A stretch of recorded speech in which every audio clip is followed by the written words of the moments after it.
Hi, I'm Shane from Astral Dragon Gaming, and this is my review of Truberbrook. There was nothing better on a Saturday when I was a kid than waking up early to watch the cartoons and other kid-friendly shows. One of the shows I watched as a kid was Thunderbirds. It wasn't the puppets that captured my attention, it was the miniatures that they used for the vehicles and landscapes that drew me in. This is also where my love for stop motion animation started and began, and has kept to this day.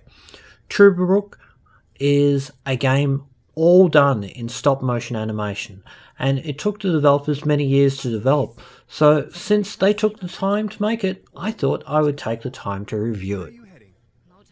Look-wise, you're not going to find many games in this style. Stop motion animation for the uneducated, is the process of taking a model, putting it on a stage, setting up the lighting, and taking a photo. Move the model, then take another photo when you slightly move the object, and you just keep on doing that many thousands of times over and over again, depending on how many frames you want per second. If it sounds tedious, well, you're not wrong, but what you get as the finished product is a polished, smooth, and very eye-catching design. Each character is very fluid and emotive in their movements and actions. Scenes are vast in details, with a model-like feel and a realism that few bigger budget titles can claim to have. It has a life and the work of its various animations into the actual characters, giving it a delivery for each part of the game, a real emotional feeling. Let's have a listen to the sound and music, and then I'll have a little talk about it. Ah, interesting. This looks like a Latin inscription. Hang on to your head. Interpreted freely, this translates to Path of No Return. Hogwash, you Romans. Interesting. Maybe these inscriptions are somehow connected to the opening mechanism. Some sort of photonic reception, perhaps. Here we go.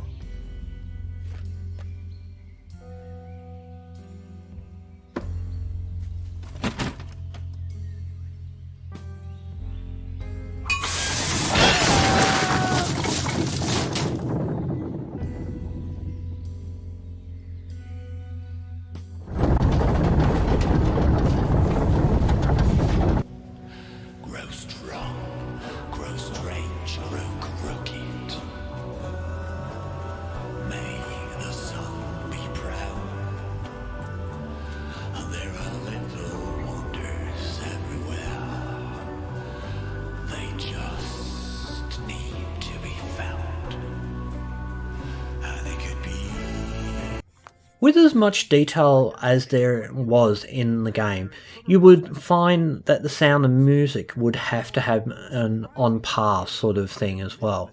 Though this is mostly true, there are exceptions with some of the voices acting sounding echoing, or other performances being less enthusiastic at times. All this being said, voice of Hans and the other characters in Truberbrook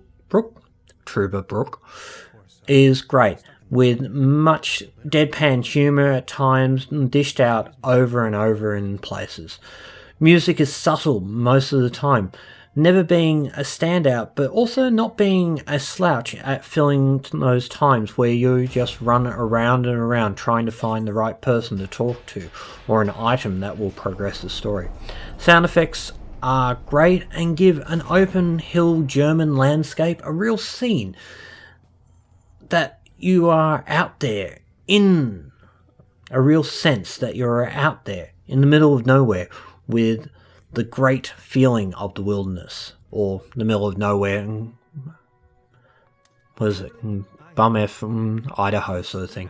But yeah, so as you play as Hans Tannhauser, a quantum physicist who happens to win a trip to a German town in the middle of nowhere, Nothing suspicious there. You wake up at night to find a man that steals your notebooks, and your adventure begins through the strange town of Truberbrook begins. This is not a straightforward story in some respects, but it's not a LucasArts off the wall either. Much of the game is a series of fetch quests and find the right item for the job to progress part of the game.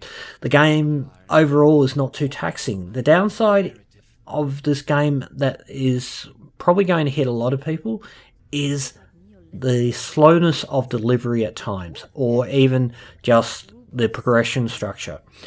That being said, there is the upside that there is no huge dialogue trees that you have to go through, and also the puzzles are not overly taxing.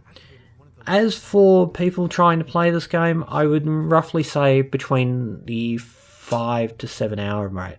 I finished it in about 4.5 hours, but you will vary depending on how you play. So Truberbrook is a great game with a fantastic art style that few in this day and age of game developing can match. The sound and voice is mostly great, with a few times the voice is lacking.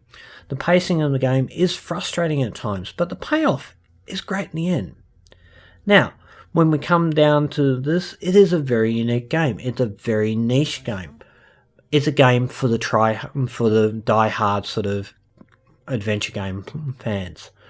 But at full price, those are the kind of people who are going to buy it. Everyone else, mostly it's a watch around, wait for the sales and snap it up, because it is a truly great game.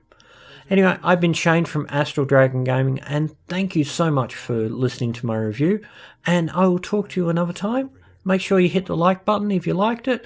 Down button works as well. And also make sure you subscribe for more content coming out later in the week. Thank you very much, and I'll see you on the next video. Bye for now.